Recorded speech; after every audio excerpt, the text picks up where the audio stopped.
नमस्कार दोस्तों, परम ज्ञान में आपका स्वागत है। आज हम बात करने वाले भय के ऊपर। इंसान के जीवन में कितने प्रकार के भय हैं। हमेशा इंसान जो है भय से भयग्रस्त रहता है। हमेशा लाइफ में कुछ ना कुछ चिंता है या कुछ भय बना रहता है। फ्यूचर का हो या पास्ट का रिग्रेट हो, ये सब चलते रहता है। ये सब उसकी अज्ञानता के कारण होता है। अज्ञानता ही भय को जन्म देती है, क्योंकि इंसान को अपना सच्चा स्वरूप पता नहीं है, उसका बोध नहीं है, इसलिए वो हमेशा किसी न किसी चीज से डरते रहता है। तो ये भय बहुत से प्रकार का है। सबसे बड़ा भय इंसान को है अपनी मृत्यु का। जब तक ये मृत्यु को वो स्वीकार नहीं करता, तब तक उसका भय नहीं जाता है। सबसे ज्यादा डरता है इंसान अपनी मृत्यु से। उसको एक्सेप्ट ही नहीं कर पाता वो। तो उसको पता ही नहीं कि हम हमारा जन्म हुआ है तो हमारा भी मृत्यु कभी ना कभी होगा। वो अपने और अपने परिजनों की मृत्यु से लेकर हमेशा भयभीत रहता है। मगर जब आत्मज्ञान होता है तो ये सारा भय निकल जाता है। इसके रिलेटेड मुझे एक याद आ रहा है कि मेरे गुरुदेव एक बार सत्संग कर रहे थे। और सत्संग करते करते वो उस दिन उन्होंने एक गूढ़ रहस्य बताया था। वैसे तो वो ज्यादा गूढ़ रहस्य नहीं बताते थे, मगर वो फ्लो में उस दिन उनसे निकल गया। तो उन्होंने कहा कि आप जब जानने वाले के साथ एक हो जाते हो तो आप कुछ भी जान सकते हो। कुछ भी इंफॉर्मेशन अगर आपको चाहिए तो वो जान सकते हो। ध्यान की एक विधि है, जानने वाले के साथ एक हो जाना। जानने वाले के साथ एक हो जाना मतलब अपने स्वयं के साथ एक हो जाना, परमात्मा के साथ एक हो जाना। गुरुदेव के अनुसार वो बोलते हैं कि जब भी आप कुछ किसी भी चीज को देखते हो तो ये आप नहीं देख रहे हो, आपके अंदर परमात्मा, सबके अंदर जो परमात्मा है वही चीजों को देख रहा है, ना कि आप में अगर कर्ता भाव आ गया कि मैं देख रहा हूँ, मैं कर रहा हूँ, तो ये काम नहीं करेगा। हमें ऐसा भाव होना चाहिए हमेशा कि जो भी आपकी दृष्टि से, आपकी आंखों से जो देख रहा है वो परमात्मा है।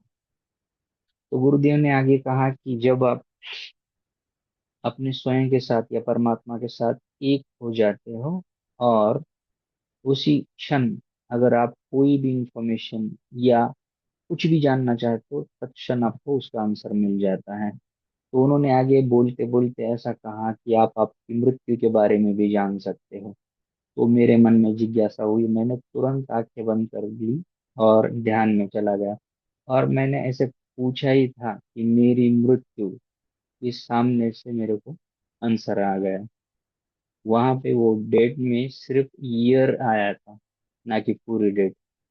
मगर दोस्तों, एक क्षण के लिए भी मुझे ऐसा नहीं लगा, मतलब एक क्षण के लिए भी भय नहीं लगा, या फिर ऐसा भी नहीं लगा कि ये डेट कितने साल जीऊंगा, ये कम है ज्यादा है, कुछ भी नहीं। उसी क्षण वो एक्सेप्ट हो गया और उसका जरा सा भी भय नहीं लगा, बिल्कुल भी भय नहीं लगा। तो मैंने तो पहले ही 5-10 साल पहले ही जब स्पिरिचुअलिटी में मैं खोज रहा था, तभी मैंने ये इस चीज को एक्सेप्ट कर लिया था कि हम अगर जन्मे तो कभी ना कभी हम मर जाएंगे। इसीलिए मेरा भय वो पहले ही चला गया था। मगर उस दिन गुरुदेव ने जो बताया था उसके लिए मैंने तुरंत, वो सत्संग चल ही रहा था, उसी दौरान मैं आंखें बंद की और ध्यान में चला गया। तो इंस्टेंट वहां से मेरा प्रश्न कंप्लीट भी नहीं हुआ था कि आंसर आ गया। यहाँ पे मैं वो ईयर जो है रिवील नहीं करना चाहता हूँ, मगर एक्चुअल जो उन्होंने कहा था वो सत्य था। उनके पास बहुत सी ऐसी रहस्यमयी जो है वो विद्याएं हैं जिसके कारण हम ध्यान में कुछ भी जान सकते हैं। और मैं सिर्फ ये प्रयोग करने के लिए बस ये कर रहा था, क्योंकि मैं सिद्धियों के वगैरह पीछे कभी भी नहीं जाता हूँ या कोई प्रयोग भी नहीं करता हूँ। ध्यान में जो कुछ भी घटित हो रहा है वो उसके प्रयोग नहीं करता हूँ। मगर उस दिन जैसे बोल रहे थे, फ्लो फ्लो में ही मैं ध्यान में चला गया और उसका तत्क्षण मुझे आंसर आया। तो मैं मतलब बताने की इसलिए बता रहा हूँ कि इंसान जो है वो उस मृत्यु से ही डरता है ज्यादातर।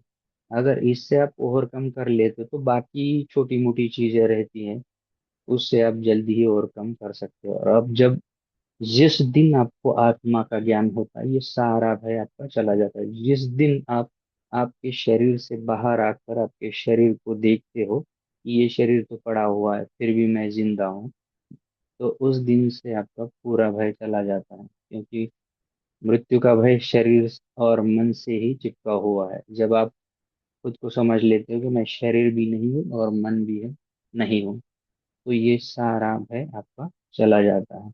और जैसे जैसे आपकी कॉन्शियसनेस लेवल बढ़ती है, जैसे आप चीज़ों को स्वीकार करते हैं, आपका ये भय बिल्कुल चला जाता है। तो इसमें डरने की कोई ज़रूरत नहीं होती।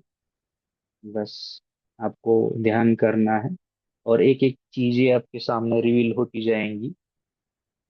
जीवन में गुरु की बहुत आवश्यकता होती है। इस मेरे जब तक गुरु नहीं मिले थे, तो मेरी जो आध्यात्मिक यात्रा थी एक जगह पे आके बस ऐसे रुक गई थी, वहां से प्रोग्रेस नहीं कर रही थी। जब गुरुदेव का जीवन में आगमन हुआ, तभी चीजें आगे बढ़ने लगी, और कुछ जो है वो, मतलब सेटिस्फैक्शन जो बोलते हैं ध्यान का, वो आने लगा। तो मैं भी आपको यही कहना चाहूंगा कि आप ध्यान करते अच्छी बात है, मगर आप ऐसा संकल्प करें कि मुझे भी कोई आत्म साक्षात्कारी गुरु मिलनी चाहिए।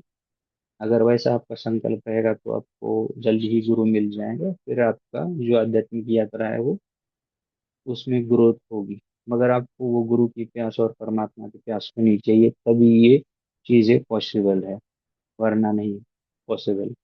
ऐसा बोला जाता है कि जब शिष्य पूरी तरह से तैयार होता है, तभी उसके गुरु प्रकट होते हैं। मैं भी 15 साल से गुरु की तलाश कर रहा था, पर मुझे नहीं मिले। जब मैंने अपने ऊपर काम किया, अपने अपने एक एक दोष को देखा, उससे ओवरकम करने की कोशिश की, उसे हटाया, तब जाके फिर एक दिन गुरु मिल गए, और फिर सारी चीजें अपने आप सही होने लगी। तो बस यही था आज के इसमें। मेरा बताने का उद्देश्य यही था कि आप कोई भी चीज का भय हो उसे एक्सेप्ट करो, तो वो भय आपसे निकल जाए। Thank you. God bless you.